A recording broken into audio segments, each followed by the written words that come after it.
తప్పులు జరుగుతా ఉంటే, ఆ తప్పులు చూస్తూ పట్టించుకోని వాళ్ళు కొంతమంది, లేదా అది తప్పు కాదులే అనుకునేవాళ్ళు కొంతమంది, తప్పుని సమర్థించుకునేవాళ్ళు కొంతమంది. ఇది సహజంగా జరుగుతది. ఆ తప్పుని తప్పు అని దేవుడు భావించి, దాన్ని సరిచెయ్యాలని భావిస్తే ఏం జరుగుతుంది అన్నటువంటిదే తిరుమల తిరుపతి దేవస్థానంలో ఏళ్ల తరబడి నెయ్యకి సరైనటువంటి ప్రణాళిక లేకపోవడాన్ని దేవుడు చూపించాడు. ఇప్పుడు వీళ్ళు శిక్షిస్తున్నారు గానీ పరిష్కారం మాత్రం వెళ్ళలేదు. దేవుడు చెప్పినటువంటిది నాకనిపిస్తున్నంత వరకు మాత్రం మంచి నెయ్యిని తయారు చేయడానికి ఆవుల్ని పెంచండి. తద్వారా గోవులకి మంచి చేసినట్టవుతది. అలాగే మంచి నెయ్యిని తయారు చేయండి.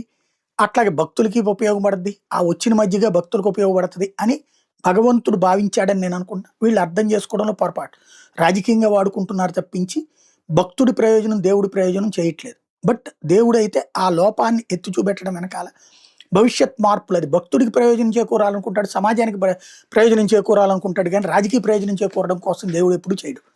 అది ఒకటి. బట్ ఆయన గనక దేవుడు తలుచుకోకపోతే ఆ లడ్డూ విషయంలో నకిలీ ఏది కల్తీకి సంబంధించినటువంటి నెయ్యి వ్యవహారంలో ఒరిజినల్ నెయ్యి ఎంత అవసరమో ఇదంతా చర్చకొచ్చింది. రాష్ట్ర వ్యాప్తంగా దేశవ్యాప్తంగా నెయ్యిని చెక్ చేసుకునే పరిస్థితులు వచ్చినాయి అన్ని గొళ్ళల్లో కూడా.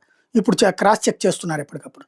అట్లాగే ఈ బంగారానికి సంబంధించి ఏదైతే శబరిమలలో జరిగినటువంటిది ఒక అంశం నుంచి బిగినాయి. సుప్రీంకోర్టు జోక్యము, కేంద్ర దర్యాప్తు సంస్థల జోక్యము, ఇప్పుడు ఈడీ విచారణ, వివిధ ప్రదేశాల విచారణ.